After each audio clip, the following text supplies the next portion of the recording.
Welcome back to 2-Minute Tutorials. Let's get right into it. Today, I'll be covering how to add titles to your videos. You can add titles from the top left of the cut page under Transitions.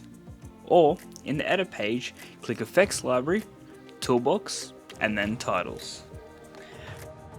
From here, you can simply click and drag a title to the timeline. You can use it on its own or as an overlay for video. You can change the text, font, color, and position by clicking the inspector tool.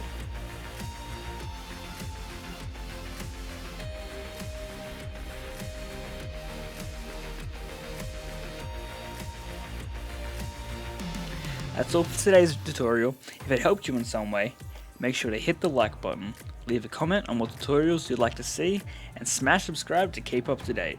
Until next time, peace.